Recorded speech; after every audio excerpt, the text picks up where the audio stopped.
Parkir tinggal tidur. Gede tinggal itu parkir lagi.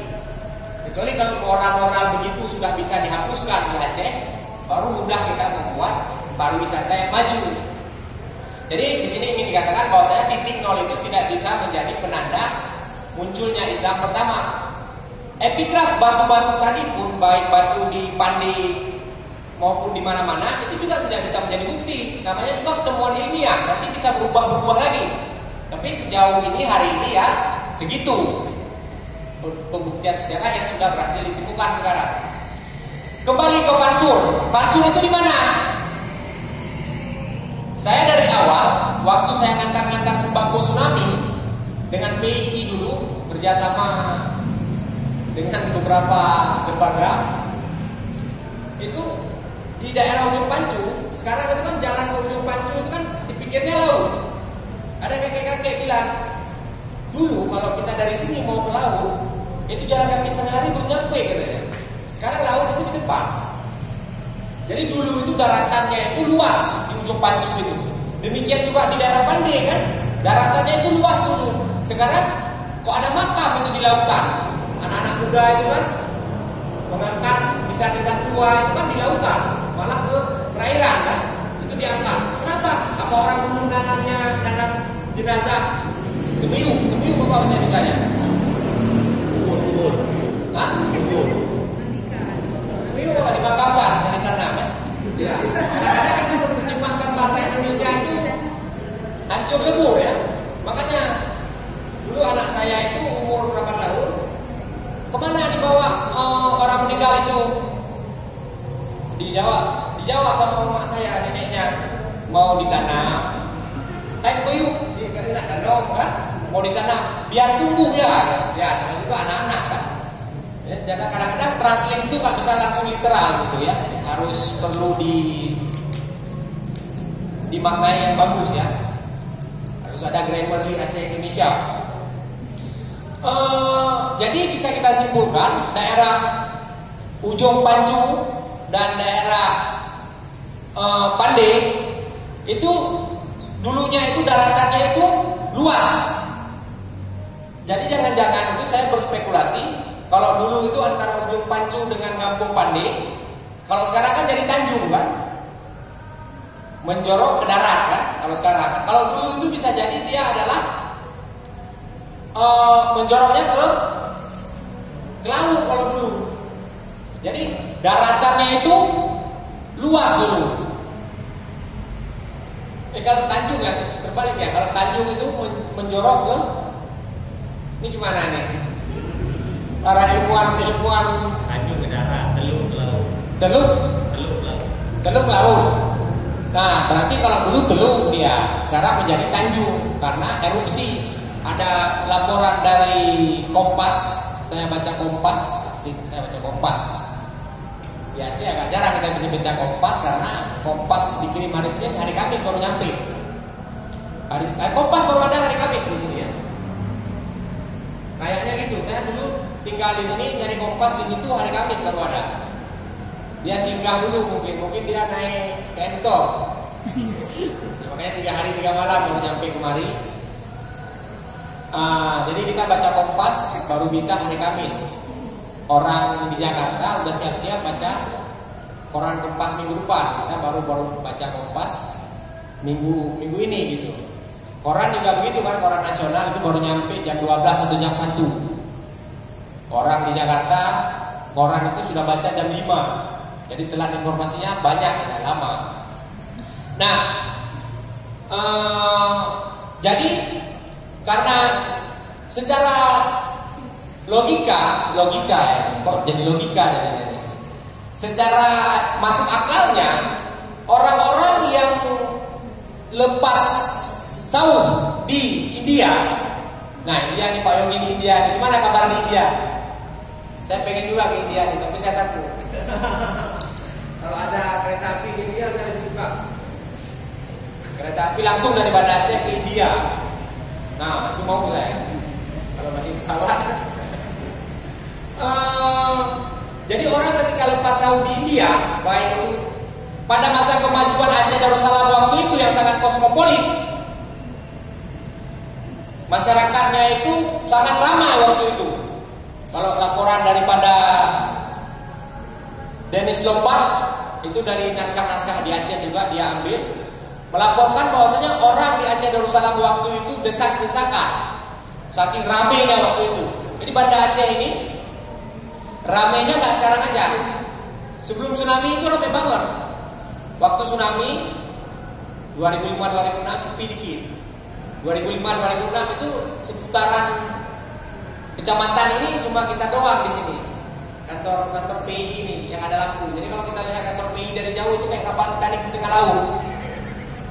Cuma dia aja, ada yang lain masih padam semua ini. Jadi baru pelan-pelan ramai lagi Banda Aceh kan. Dulu 500 tahun yang lalu ketika majunya kerajaan Aceh Darussalam, yang mana dermaga Fansur itu adalah di ujung Pancu. Orang ketika lepas jauh dari India itu pasti kan mencari daratan terdekat kan. Daratan terdekat yang dia cari, yaitu yang pasti dia temukan langsung, yaitu ujung Pancu ini. Atau dia mau ke Sabah waktu itu. Mungkin waktu itu Sabah juga belum terlalu maju. Tetapi yang pasti maju ya daratan luas kan, yaitu di Fansur ini, di ujung Pancu. Sebelumnya, sebelum Aceh Darussalam, sebelum pernah maju daerah Lamuri. Jadi kemajuan ini berpindah-pindah, tetapi yang pasti orang mencari yang paling dekat. Dan paling dekat waktu itu adalah ketika masa Aceh Darussalam berkuasa, itu pasti yang paling dekat itu ya ujung Pancu ini kalau kita lihat dari peta dari India. Nah, itu karena waktu itu yang menguasai adalah Aceh Darussalam. Sebelumnya dikuasai oleh Pasai. Lalu Pasai itu takluk pertama dihajar oleh kerajaan Majapahit. Lalu dihajar oleh Portugal, dihajar lagi oleh kerajaan Aceh Darussalam. Tapi katanya nggak dihajar kalau oleh Aceh Darussalam, yaitu dibantu. Karena sama-sama Aceh mungkinnya dibantu. Ya itu kan bahasa-bahasa kita juga, konstruksi. Tapi kan waktu itu antara Pasai dengan Aceh Darussalam kan negara yang berbeda waktu itu. Jadi ketika diakuisisi atau ditaklukkan oleh Aceh Darussalam, Pasai itu, lalu yang maju adalah kerajaan Aceh Darussalam, yang mana bisa kita katakan dermaga besarnya itu atau pelabuhan besarnya itu pastinya yang dekat dengan pusat kerajaan. Kenapa kita katakan demikian? Karena Hamzah Fansuri itu dalam syair-syairnya atau dalam ajaran-ajarannya mengatakan kritiknya yang sangat kuat terhadap kekuasaan. Jadi penguasa itu terlalu lalim katanya. Sehingga kita harus mawas diri terhadap kekuasaan. Jadi bagaimana Hamzah Fansuri mampu merekam kekuasaan yang zalim? Tentunya dia dekat dengan kekuasaan itu. Maksudnya dia tidak jauh dalam mengamati fenomena kekuasaan di situ. Tentunya dia tidak mungkin dia berada di tempat yang jauh atau di singkil. Dia misalnya bisa tahu tentang kondisi geopolitik di dalam dunia, pusat kerajaan Aceh Darussalam. Atau dia berada di Baru sana, tapi dia tahu kondisi geopolitik atau konflik-konflik internal di dalam kerajaan. Dia pasti dekat dengan sini. Makanya dia disebut dengan Hamzah Fansuri. Dia tinggal di sekitaran Fansur, berkarir di sana, mengajar di sana.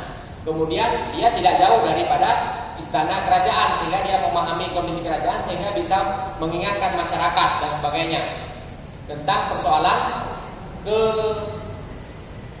kezoliman kekuasaan. Meskipun ada beberapa raja yang dia apresiasi sebagai raja yang baik, tetapi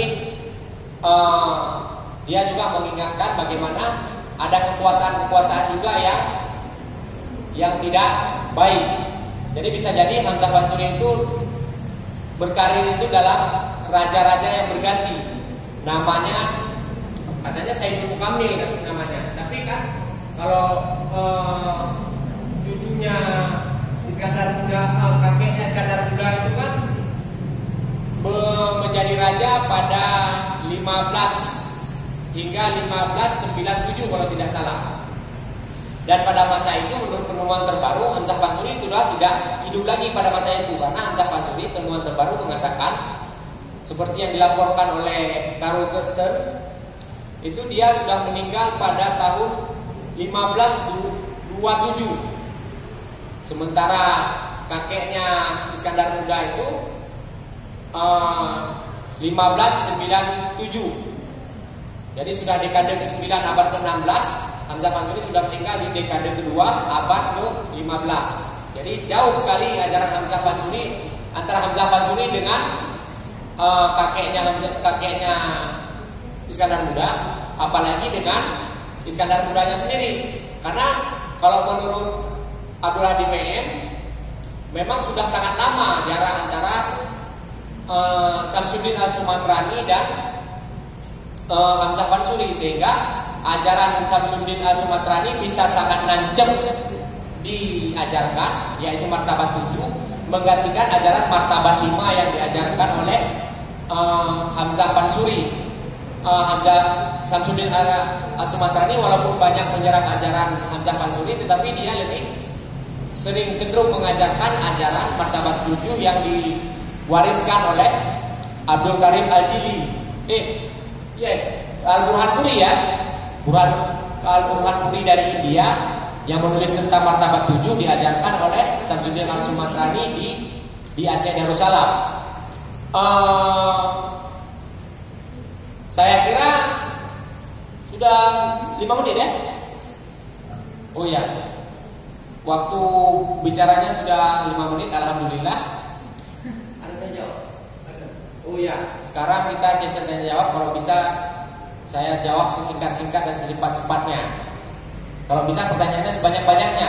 Karena tadi kan pembukaan, saya ini perlu kita lihat bagaimana nanti penjelasannya di tanya jawab. Saya kembalikan. Terima kasih kepada pemateri yang telah menyampaikan materinya tentang rentetan sejarah Kerajaan Aceh dan perjalanan hidup dari Hamzah Fansuri. Kemudian kami membuka sesi tanya jawab kepada Akanda dan Yunda yang bertanya.